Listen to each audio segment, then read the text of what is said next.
ओम नमः शिवाय। मैं हूँ वामिका और आप सभी का हमारे चैनल आध्यात्मिक सागर में बहुत बहुत स्वागत है। आप सभी का दिन शुभ और मंगलमय हो और भोलेनाथ जी आपकी सभी मनोकामनाओं को पूर्ण करें। आज आप सुनेंगे फाल्गुन मास महात्म्य का अध्याय 7। आज का अध्याय प्रारंभ करने से पहले आपको सुनाते हैं महर्षि वशिष्ठ की शिव भक्ति की कथा।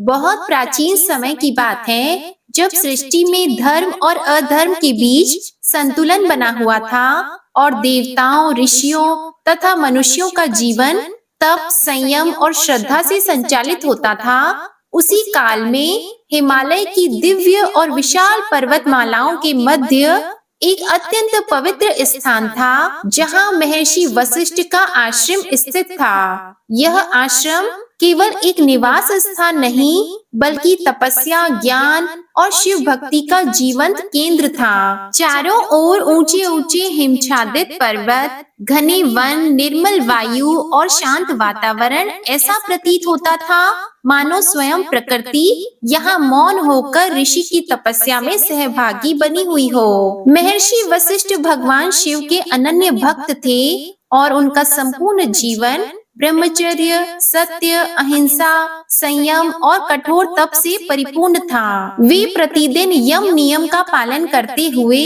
प्रातः काल और सायंकाल विधि पूर्वक अग्निहोत्र करते थे। उनका प्रत्येक कर्म ईश्वर को समर्पित होता था और उनके हृदय में किसी प्रकार का अहंकार या लोभ नहीं था। आश्रम में रहने वाले सभी शिष्य, साधक और अतिथि उनके आचरण से प्रेरणा लेते थे। महर्षि का जीवन जितना कठोर था उतना ही करुणामय भी था। वे प्रत्येक जीव को ईश्वर का अंश मानते थे और उनके लिए सभी प्राणी समान थे। इसी करुणा और धर्म भाव के कारण उनके आश्रम में नंदिनी नामक एक दिव्य गौ का निवास था। नंदिनी केवल एक साधारण गाय नहीं थी बल्कि वह महर्षि के लिए प्राणों से भी अधिक प्रिय थी। उसकी सेवा, रक्षा और सम्मान में महर्षि कोई भी कष्ट सहने को तैयार रहते थे। नंदिनी का स्वभाव अत्यंत शांत और पवित्र था। वह कभी बंधन में नहीं रहती थी और जब उसे इच्छा होती वह निर्भय होकर वन में घूमने चली जाया करती। फिर भी सूर्यास्त से पहले वह प्रतिदिन आश्रम को लौट आती थी। ये उसका नियम था। महर्षि वशिष्ठ का नंदिनी से केवल पालन पोषण का नहीं बल्कि आत्मिक संबंध था। वे उसे माता के समान मानते थे। नंदिनी के कारण ही आश्रम में अग्निहोत्र और यज्ञ बिना किसी बाधा के संपन्न होते थे। इसी नंदिनी को लेकर महर्षि वशिष्ठ और विश्वामित्र के बीच वैर उत्पन्न हुआ था। विश्वामित्र ने नंदिनी की दिव्यता को देखकर उसे प्राप्त करने का प्रयास किया, किंतु जब महर्षि ने उसे देने से इनकार कर दिया तो विश्वामित्र के भीतर अहंकार और क्रोध जागृत हो उठा। परिणाम स्वरूप दोनों के बीच अनेक बार संघर्ष हुआ, परंतु हर बार विश्वामित्र को पराजय ही मिली। समय के साथ यह प्रसंग भी इतिहास बन गया।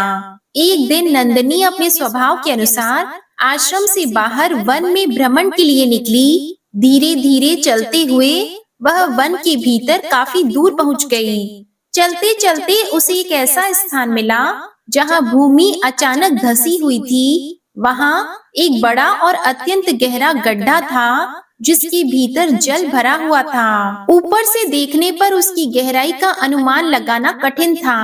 नंदिनी उस जलाशय के किनारे चल रही थी, तभी अचानक उसका पैर फिसल गया और वह असंतुलित होकर उस गहरे गड्ढे में गिर पड़ी। गिरते ही उसने करुण स्वर में रंभाना आरंभ किया। समय बीतता गया, सायंकाल हो गया, पर उस दिन नंदिनी आश्रम में नहीं लौटी। यह पहली बार था जब उसने अपने नियम का उल्लंघन किया था। जैसे जैसे सूर्यास्त होने लगा, महर्षि वशिष्ठ का मन व्याकुल होने लगा। उनके हृदय में आशंका जाग उठी। वे तुरंत नंदिनी को खोजने के लिए वन की ओर निकल पड़े। अंधकार बढ़ रहा था, मार्ग कठिन था, वन घना था, फिर भी महर्षि बिना थके नंदिनी का नाम पुकारते हुए आगे बढ़ते रहे। काफी खोज के बाद जब वे उस गड्ढे के पास पहुँचे तो उन्हें भीतर से एक दुर्बल और करुण स्वर सुनाई दिया।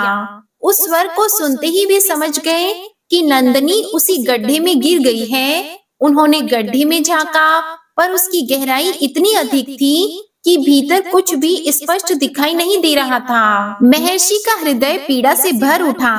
उन्होंने बिना विलंब किए देवी सरस्वती का स्मरण किया और करुण प्रार्थना की। उनकी निष्काम भक्ति से प्रसन्न होकर देवी सरस्वती ने उनकी प्रार्थना को स्वीकार किया। उसी क्षण उस गड्ढे में जल भरने लगा। जल का स्तर धीरे धीरे ऊपर आया और नंदनी सुरक्षित रूप से बाहर निकल आई। नंदनी को सकुशल देखकर महर्षि वशिष्ठ की आंखों से आनंद अश्रु बह निकले। उन्होंने उसे स्नेह पूर्वक सहलाया और ईश्वर को धन्यवाद दिया। परंतु उसी क्षण उनके मन में एक और विचार उत्पन्न हुआ।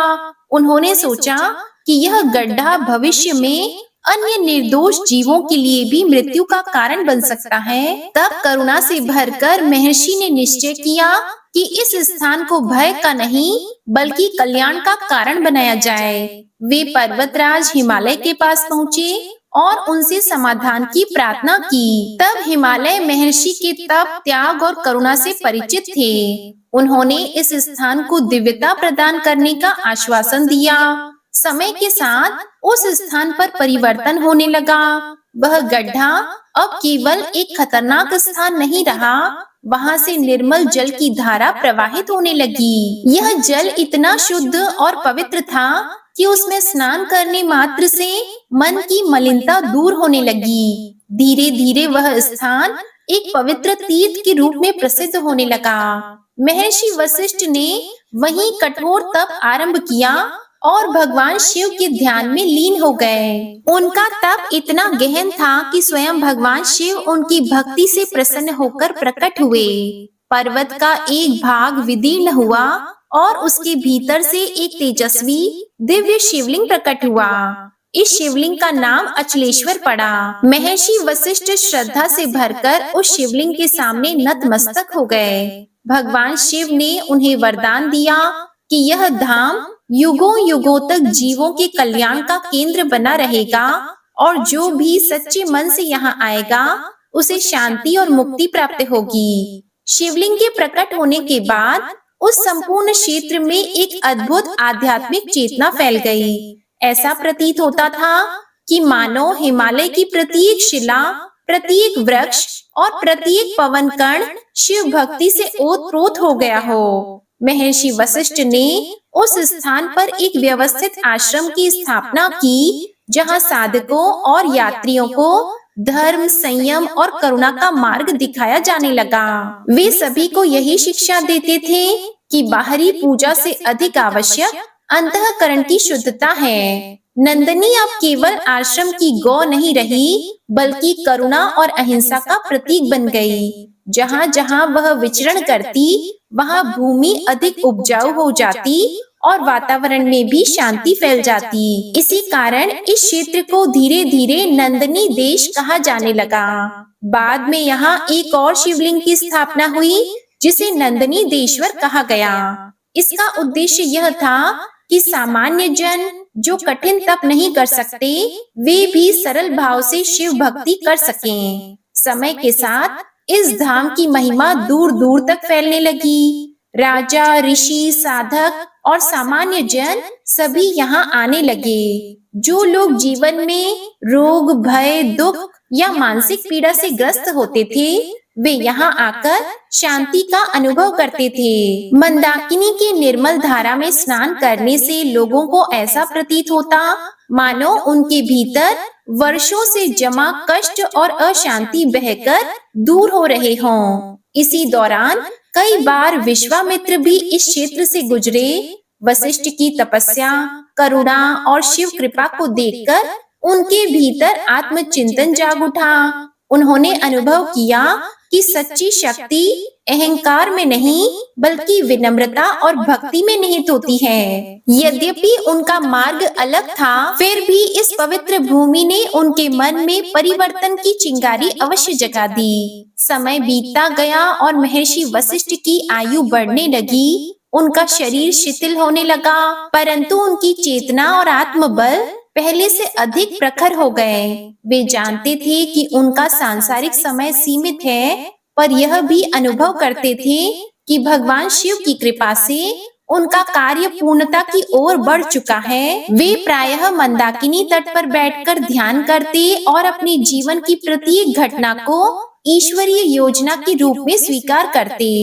एक दिन आकाश में अद्भुत परिवर्तन दिखाई देने लगा। वातावरण में दिव्यता छा गई और देवताओं की उपस्थिति का आभास होने लगा। महर्षि वशिष्ठ ने समझ लिया कि भगवान शिव पुनः इस धाम को आशीर्वाद देने वाले हैं, तो वे ध्यान में लीन हो गए और कुछ ही क्षणों में उन्हें वही दिव्य अनुभूति प्राप्त हुई। भगवान शिव की वाणी गूंजी और उन्होंने कहा कि यह धाम युगों युगों तक जीवों के कल्याण का केंद्र बना रहेगा और जो भी सच्चे मन से यहाँ आकर शिव का स्मरण करेगा उसका मार्ग अवश्य प्रशस्त होगा। भगवान शिव के अंतर ध्यान के बाद संपूर्ण धाम में अलौकिक शांति व्याप्त हो गई। महर्षि वशिष्ठ की आंखों से कृतज्ञता के आंसू बह निकले।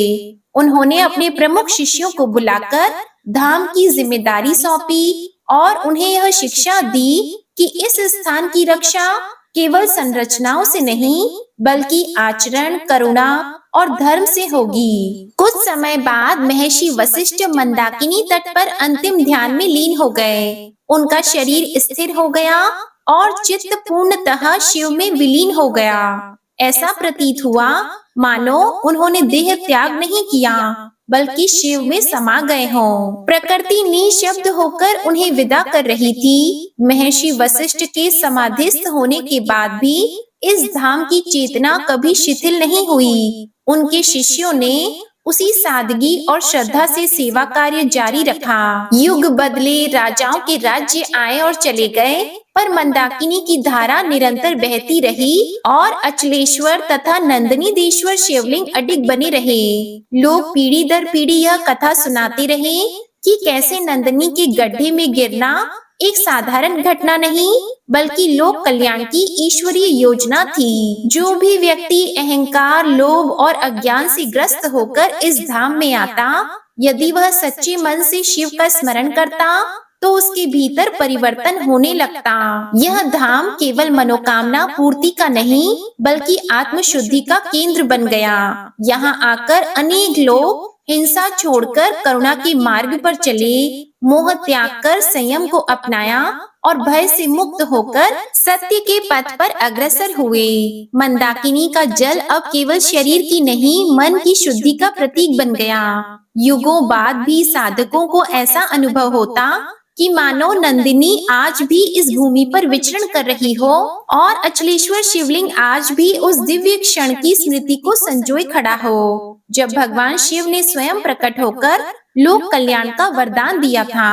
अंततः यह कथा हमें यही सिखाती है कि ईश्वर की कृपा, करुणा, सत्य और निस्वार्थ भाव से प्रकट होती है। जब मनुष्य अपने स्वार्थ से ऊपर उठकर समस्त सृष्टि के कल्याण के लिए सोचता है, तभी ईश्वर स्वयं उसके मार्ग में प्रकट होते हैं। यही कारण है कि नंदनी देश, मंदाकिनी सरिता और अचलेश्वर नंदनीदेश्वर शिवलिंग युगों युगों तक मानव को धर्म, करुणा और शिव भक्ति के मार्ग पर चलने की प्रेरणा देते रहेंगे। प्रेम से बोलिए ओम नमः शिवाय, हर हर महादेव। अब आप सुनिए आज का फाल्गुन मास महात्म्य कथा। श्री सूत जी कहते हैं, अनर्त देश में वेदरथ नामक एक ब्राह्मण थे। उनका जन्म उत्तम कुल में हुआ था। वे स्त्री पुत्र से संपन्न और विद्वान थे। ब्राह्मण की एक कन्या हुई जिसका नाम शारदा रखा गया। वह रूप और शुभ लक्षणों से सुशोभित कन्या जब 12 वर्ष की हुई तब उसे पद्मनाभ नामक एक प्रौढ़ ब्राह्मण ने मांगा। पद्मनाभ जी की पत्नी मर गई थी। वे बड़े धनी, शांत और राजा के मित्र थे। पिता ने उनकी याचना भंग होने के भय से अपनी कन्या उन्हें दे दी। दोपहर में विवाह करके पद्मनाभ जी ससुराल में सायंकाल होने पर संध्योपासना करने के लिए एक सरोवर के तट पर गए। वहां विधि पूर्वक संध्योपासन करके जब वे लौटने लगे तब अंधकार पूर्ण मार्ग में एक सांप ने उन्हें काट लिया। इससे उनकी मृत्यु हो गई। विवाह करने के बाद सहसा उनकी मृत्यु होने पर भाई बंधु रोने और विलाप करने लगे। सास ससुर और वह कन्या सभी शोक में डूब गए। भाई बंधु मृतक का दाह संस्कार करके अपने अपने घर लौट गए। विधवा शारदा पिता के ही घर में रह गई। एक दिन नैद्रुव नाम वाले कोई अंधे मुनि अपने शिष्य का हाथ पकड़े हुए शारदा के घर पर आए। मुनि बहुत वृद्ध हो गए थे। जिस समय वे घर पर पधारे, शारदा के भाई कहीं बाहर चले गए थे, अतः शारदा ही उनके समीप आई और इस प्रकार बोली, हे महाभाग, आपका स्वागत है। इस पीढ़े पर बैठिए। आप मुनिनाथ को मेरा नमस्कार है। आज्ञा दीजिए, मैं आपका कौन सा कार्य करूं? यों कहकर शारदा ने बड़े भक्ति भाव से मुनि के पैर धुलवाए और पंखे से हवा करके उन्हें संतुष्ट किया। थके मांदे मुनि को पीढ़े पर बिठाकर उन्हें विधि पूर्वक स्नान कराया और जब वे देव पूजा करके सुख पूर्वक आसन पर बैठे, तब उन्हें आदर पूर्वक उत्तम अन्न भोजन कराया। भोजन करके तृप्त होकर जब वे मुनि आनंद से परिपूर्ण हुए, तब अंध मुनि ने उस कन्या के लिए उत्तम आशीर्वाद दिया। भद्रे, तुम पति के साथ विहार करके सर्व गुण संपन्न श्रेष्ठ पुत्र प्राप्त करो और संसार में बड़ी भारी कीर्ति पाकर देवताओं के प्रसाद की अधिकारिणी बनो। अंध मुनि के द्वारा कहे हुए इस वचन को सुनकर शारदा बहुत हैरान हुई और हाथ जोड़कर बोली, ब्राह्मण, आपका वचन सदा सत्य होता है, कभी झूठ नहीं होता, परंतु यह मुझ अभागिनी के लिए कैसे सफल होगा? मैं तो विधवा हूँ और आपके इन आशीर्वादों की पात्र कैसे हो सकूंगी? तब मुनि बोले, शुभे, मुझ अंधे ने तुझे न देख सकने के कारण तुम्हारे लिए जो कुछ कहा है उसे मैं अवश्य सिद्ध करूंगा। तुम मेरी आज्ञा का पालन करो। यदि तुम उमा महेश्वर नामक व्रत करोगी तो उसके प्रभाव से शीघ्र ही कल्याण भागिनी होगी। तब शारदा ने कहा, ब्राह्मण, आपके बताए हुए दुष्कर व्रत का भी मैं यत्न पूर्वक पालन करूंगी। मुझे यह व्रत और उसका विधान विस्तार पूर्वक बताइए। तब मुनि बोले, चैत्र अथवा मार्गशीर्ष मास के शुक्ल पक्ष में शुभ दिन को इस व्रत का प्रारंभ करना चाहिए। अष्टमी, चतुर्दशी, अमावस्या अथवा पूर्णिमा को विधि पूर्वक संकल्प करके प्रातः काल स्नान करें। देवताओं और पितरों का तर्पण करके अपने घर आकर एक सुंदर मंडप बनाएं, जो चंदोवे आदि से अलंकृत हो। उसे फल, फूल, पल्लव और बंधनवारों से सजाएं। बीच में 5 प्रकार के रंगों से कमल का चिन्ह अंकित करें। उसके मध्य भाग में धान्य अथवा चावलों की राशि करके उसके ऊपर कुशा रखें और उस कुशा के ऊपर जल पूर्ण कलश स्थापित करके उसके ऊपर रंगा हुआ वस्त्र रखें। वस्त्र के ऊपर सोने की 2 प्रतिमाएं जो शिव पार्वती की प्रतीक हैं, उन्हें स्थापित करें। इसके बाद भक्ति भाव से अपनी शक्ति के अनुसार विस्तार पूर्वक उनकी पूजा करें। पंचामृत से स्नान कराकर फिर शुद्ध जल से नहलाएं। 11 रुद्र मंत्र का जप करके 108 बार नमः शिवाय इस पंचाक्षर मंत्र से अभिमंत्रित करें। फिर सिंहासन पर उन प्रतिमाओं को पधराकर पूजा करें। बुद्धिमान पुरुष स्वयं धुले हुए श्वेत वस्त्र धारण करके शुद्ध आसन पर बैठे, पीठ को अभिमंत्रित करके प्राणायाम करें। भगवान शिव के आगे हाथ जोड़कर यो संकल्प पढ़ें, मेरे सैकड़ों जन्मों में जो भयंकर पाप संचित हुए हैं, उन सब का विनाश करने के लिए मैं शिव की पूजा आरंभ करता हूँ। सौभाग्य, विजय, आरोग्य, धर्म और ऐश्वर्य की वृद्धि तथा स्वर्ग एवं मोक्ष की सिद्धि के लिए मैं शिव जी की पूजा करूंगा। इस प्रकार संकल्प बोलकर मनुष्य एकाग्रता पूर्वक यथा योग्य अंग न्यास करके शिव और पार्वती का ध्यान करे। अपने हृदय कमल की कर्णिका में जगत के माता पिता शिव पार्वती का ध्यान करके तत्संबंधी मंत्रों का जप करें। जप के बाद बाह्य पूजन प्रारंभ करें। दोनों सुवर्ण प्रतिमाओं में शिव पार्वती का आह्वान करके उनके लिए आसन आदि दें। फिर इस मंत्र से मंत्रज्ञ पुरुष उन्हें अर्घ दें। नमस्ते पार्वती नाथ त्रैलोक्य वर्धशव त्रयंबकेश महादेव गृहणार्घ्यम नमोस्तुते। नमस्ते देव देवेशी प्रपन्न भय हारिणी अंबिके वरदे देवी ग्रहणार्घ्यम शिव प्रिये। अर्थात तीनों लोकों का वर देने वाले देवताओं में सबसे श्रेष्ठ पार्वती नाथ आपको नमस्कार है। त्रयंबकेश्वर महादेव आपको नमस्कार है। यह अर्घ ग्रहण कीजिए। शरणागतों का भय दूर करने वाली देव देवेश्वरी जगदम्बिके वरदायिनी देवी शिवप्रिये, आप यह अर्घ स्वीकार कीजिए। इस प्रकार 3 बार कहकर मनुष्य एकाग्रचित होकर उन्हें अर्घ दें। फिर विधि पूर्वक गंध, पुष्प, अक्षत, धूप और दीप आदि उपचारों को चढ़ाएं।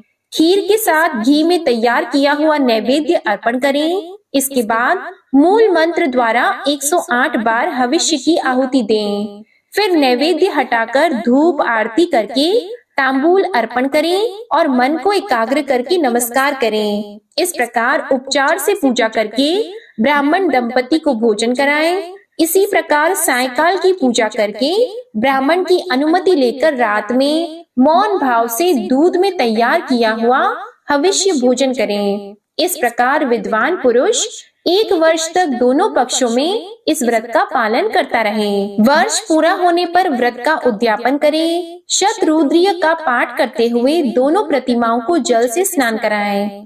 आगमोक्त मंत्रों से शिव पार्वती की भली भांति पूजा करें। अंत में वस्त्र, स्वर्ण और प्रतिमा सहित कलश सदाचारी आचार्य को देकर ब्राह्मणों को भोजन कराएं। उनका भी यथाशक्ति स्वागत सत्कार करके उन्हें गौ, स्वर्ण और वस्त्र आदि की दक्षिणा दें। इसके बाद ब्राह्मणों की आज्ञा लेकर अपने इष्ट मित्रों और बंधु बांधवों के साथ स्वयं भी भोजन करें। इस प्रकार जो भक्ति पूर्वक इस त्रिभुवन प्रसिद्ध व्रत का पालन करता है वह अपनी 21 पीढ़ियों का उद्धार करके मनोवांछित भोगों का उपभोग करता है। इंद्र आदि लोकपालों के दिव्य लोकों में रमण करता है और अंत में भगवान शिव को ही प्राप्त होता है। शुभे, मेरे बताए हुए इस महाव्रत का तुम भी श्रद्धा पूर्वक अनुष्ठान करो। इससे अत्यंत दुर्लभ मनोरथ को भी प्राप्त कर लोगी। मुनीश्वर नैद्रुव के इस प्रकार आदेश देने पर शारदा ने विश्वास पूर्वक उनके वचनों को ग्रहण किया। इसके बाद उसके पिता, माता और भाई बाहर से घर में आए। उन्होंने देखा मुनि भोजन करके सुख पूर्वक बैठे हुए हैं। सबने सहसा आकर उन महात्मा के चरणों में प्रणाम किया और स्वयं भी उनका पूजन किया। साध्वी शारदा ने उस श्रेष्ठ मुनि का पूजन किया है और मुनि ने उसे अनुग्रह पूर्वक व्रत का उपदेश दिया है। यह सब सुनकर उसके भाई बंधुओं को बड़ा हर्ष हुआ। वे सब हाथ जोड़कर बोले, मुनि, आज आपके आगमन मात्र से हम सब लोग धन्य हो गए। हमारा समस्त कुल पवित्र हो गया और यह घर भी सार्थक हो गया। आप हमारे घर के पास ही निवास करें और जो यह घर का मठ है यह स्नान पूजा के लिए बहुत उपयोगी है, अतः इसी में रहिए। इस प्रकार प्रार्थना करने पर उन मुनि श्रेष्ठ ने बहुत अच्छा कहकर ब्राह्मण के उत्तम मठ में निवास किया। इस प्रकार मुनि के समीप नियम में मन लगाकर उस महाव्रत का पालन करती हुई शारदा का 1 वर्ष पूरा हो गया। वर्ष व्यतीत होने पर उसने पिता के घर में ही ब्राह्मण भोजन पूर्वक भली भांति व्रत का उद्यापन किया। उन ब्राह्मणों को यथा योग्य दक्षिणा देकर प्रणाम पूर्वक विदा किया।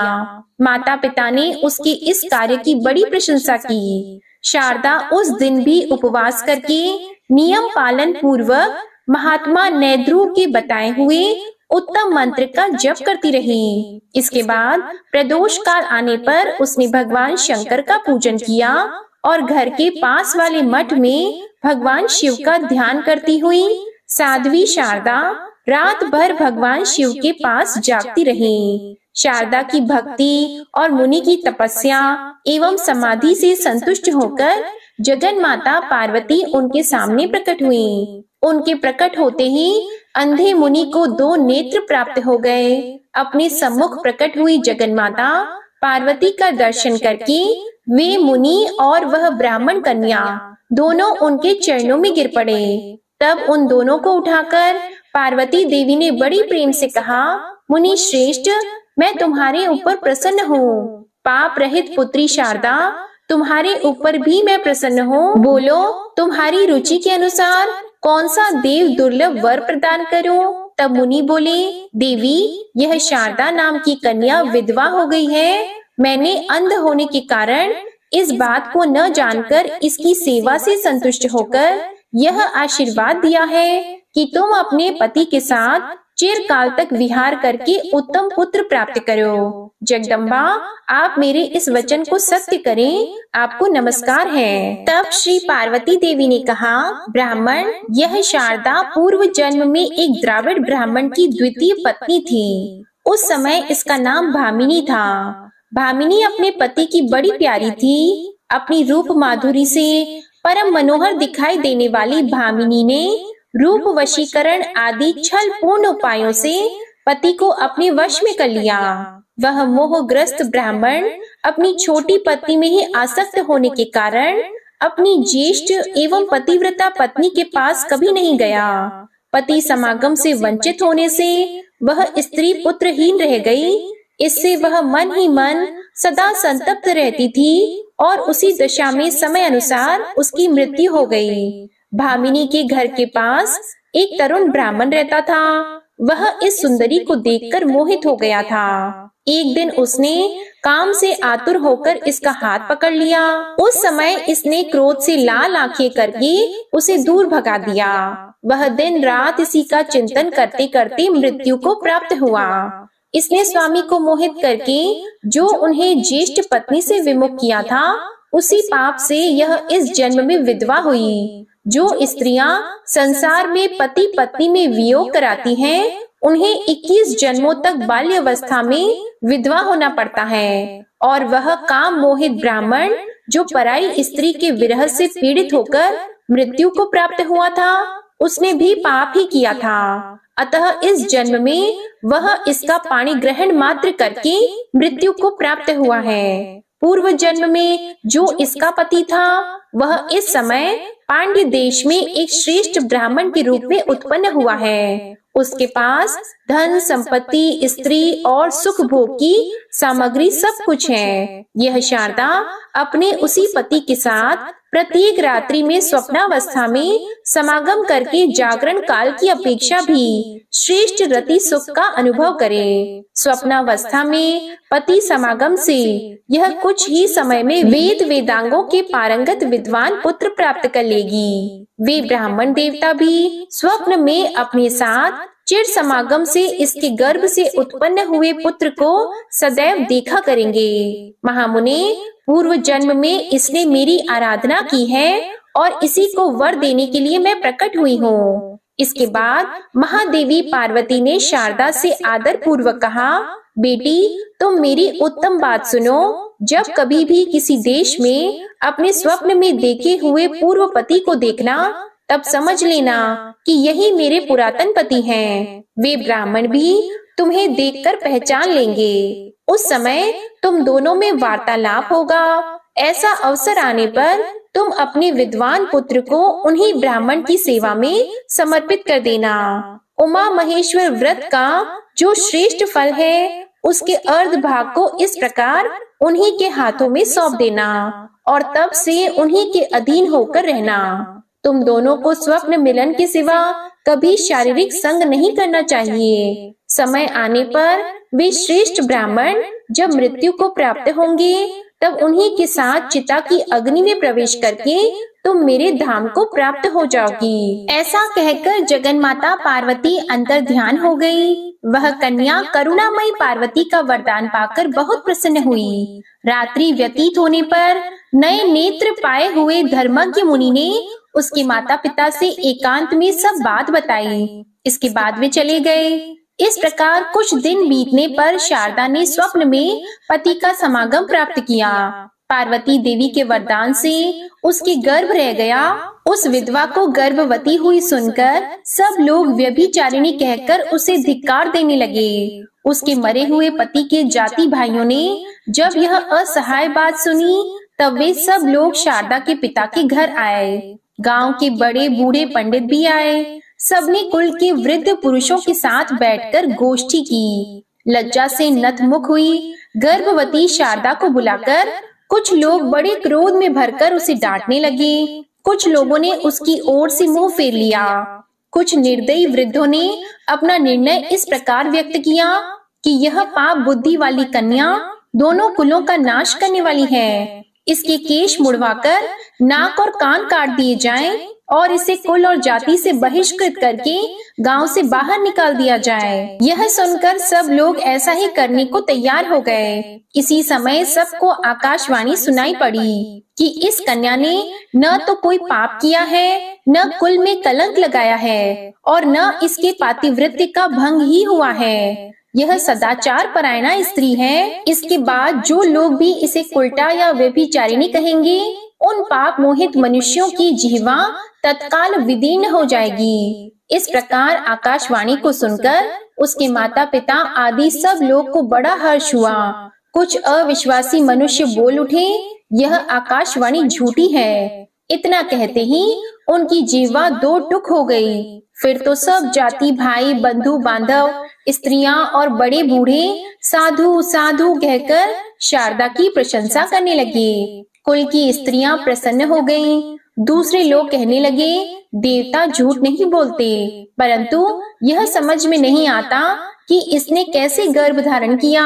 इस प्रकार संशय में पड़े हुए लोगों को देखकर लोक तत्व को जानने वाले एक वृद्ध पुरुष ने कहा, यह जो कुछ देखने और सुनने में आता है वह संपूर्ण विश्व मायामय है। इस क्षण भंगुर संसार में अकथनीय और असंभव बातें भी माया से होती रहती है। माया ईश्वर के अधीन है, अतः उस ईश्वर की लीला का रहस्य कौन जानता है। सत्यवती मछली के पेट से पैदा हुई और महिषासुर भैंस के गर्भ से उत्पन्न हुआ है। वसुदेव जी से रोहिणी के गर्भ से पुत्र का जन्म हुआ। मुनि के शाप से सांब के पेट से मूसल पैदा हुआ और मुनियों के मंत्र बल से राजा युवनाश्व के भी गर्भ रह गया था। इसी प्रकार यह कल्याणमयी सती शारदा भी अपने महान व्रत के प्रभाव से गर्भवती हुई है। यह बात निश्चय पूर्वक कही जा सकती है। इस विषय में स्त्रियां ही इसे एकांत में ले जाकर सच्ची बात पूछें। इस निश्चय के अनुसार स्त्रियों ने उसे एकांत में ले जाकर इस विषय में पूछा, तो शारदा ने उन स्त्रियों से अपना अत्यंत अद्भुत वृतांत पूर्ण रूप से कह सुनाया। यथार्थ बात का पता लगने पर सब लोग उस सती का आदर करके प्रसन्न चित्त होकर अपने अपने घर को गए। इसके बाद शुभ समय आने पर शुद्ध अंतःकरण वाली शारदा ने बाल सूर्य के समान तेजस्वी बालक को जन्म दिया। वह कुमार बाल्यावस्था में ही बहुत अधिक विद्या प्राप्त करके परम बुद्धिमान हो गया। इसके बाद गुरु ने समय आने पर उसका उपनयन संस्कार किया। वह लोक मनोहर बालक लोक में शारदेय नाम से विख्यात हुआ। उसने 8वें वर्ष की आयु में ऋग्वेद, 9वें वर्ष में यजुर्वेद और 10वें वर्ष में सामवेद को लीला पूर्वक पढ़ लिया। इसके बाद त्रिलोक पूजित शिव पर्व प्राप्त होने पर सब देश के निवासी मनुष्य गोकर्ण तीर्थ में जाने लगे। सती शारदा भी अपने पुत्र के साथ गोकर्ण तीर्थ में गई। वहां उसने अपने पूर्व जन्म के पति को, जिनका स्वप्न में सदा ही दर्शन किया था, आया हुआ देखा। वे ब्राह्मण बंधुओं से घिरे हुए थे। उन्हें देखकर शारदा प्रेम मग्न हो गई और उन्हीं की ओर दृष्टि लगाए खड़ी रही। ब्राह्मण भी रूप और लक्षणों से पहचानी हुई तथा स्वप्न में सदा भोगी जाने वाली उस स्त्री को और स्वप्न में ही अपने से उत्पन्न हुए उस कुमार को भी देखकर आश्चर्यचकित होकर उसके पास गए और इस प्रकार बोले, कल्याणी, तुम कौन हो, किसकी स्त्री हो, कौन तुम्हारा देश है और किसकी पुत्री हो। उनके द्वारा इस प्रकार पूछे जाने पर उस स्त्री ने बाल्यावस्था में अपने विधवा होने का सब वृतांत कहा। तब ब्राह्मण ने पुनः प्रश्न किया, देवी, यह किसका पुत्र है? चंद्रमा के समान सुंदर इस बालक को तुमने कैसे गर्भ में धारण किया है? तो शारदा बोली, स्वामी, यह सब विद्याओं में विशारद मेरा ही पुत्र है। मेरे ही नाम पर इसको लोग शारदेय कहते हैं। उसकी यह बात सुनकर श्रेष्ठ ब्राह्मण हंसकर बोले, देवी, तुम्हारा पति तो पानी ग्रहण मात्र करके मर गया, फिर इस पुत्र का जन्म कैसे हुआ, इसका कारण बताओ। तो शारदा बोली, महामते, परिहास से कोई लाभ नहीं। आप मुझे जानते हैं और मैं आपको जानती हूँ। इस विषय में हम दोनों के मन ही प्रमाण हैं। ऐसा कहकर उसने देवी के दिए हुए वरदान आदि की बातें बताई और अपने व्रत के आधे भाग व्रतधारी कुमार शारदे को उन्हें सौंप दिया। वे ब्राह्मण देवता बहुत प्रसन्न हुए। उन्होंने कुमार को हृदय से लगा लिया और शारदा के माता पिता की आज्ञा लेकर शारदा तथा उस बालक को अपने घर बुला ले गए। ब्राह्मण के घर में शारदा ने कई मास व्यतीत किए। जब उनकी मृत्यु हो गई, तब उन्हीं के साथ चिता की अग्नि में प्रवेश करके उसने उनका अनुसरण किया। फिर भी दोनों दिव्य दंपति होकर दिव्य विमान पर बैठे और भगवान शिव के लोक में चले गए। इस प्रकार मैंने यह पवित्र उपाख्यान सुनाया, जो पढ़ने और सुनने वालों को भोग और मोक्ष प्रदान करने वाला है। प्रतिदिन भगवत संबंधी उत्तम कथा के श्रवण से मनुष्य परम गति को प्राप्त होता है। पुण्य क्षेत्र में निवास करने से चित्त शुद्ध होता है। उत्तम कथा के सुनने से मनुष्य जिस प्रकार उत्तम गति को पाता है, उस प्रकार अन्य उत्तम व्रतों से नहीं। अन्य व्रतों से उसकी बुद्धि वैसी ही उत्तम नहीं होती। जैसे बार बार शोधन करने पर दर्पण निर्मल होता है, वैसे ही सत कथा श्रवण से चित्त अधिकाधिक शुद्ध होता है। मन शुद्ध होने पर मनुष्यों के द्वारा शिव जी का ध्यान सिद्ध होता है। ध्यान से पुण्यात्मा पुरुष मन, वाणी और शरीर द्वारा संचित समस्त पाप राशि को धोकर भगवान शिव के परम पद को प्राप्त होते हैं। अतः जिन्होंने अपना पुण्य भगवान शिव के चरणों में समर्पित कर दिया है, उन लोगों के लिए भगवान शिव की उत्तम कथा का श्रवण कीर्तन ही सर्वोत्तम साधन है, क्योंकि कथा से ध्यान सिद्ध होता है और ध्यान से कैवल्य की प्राप्ति होती है।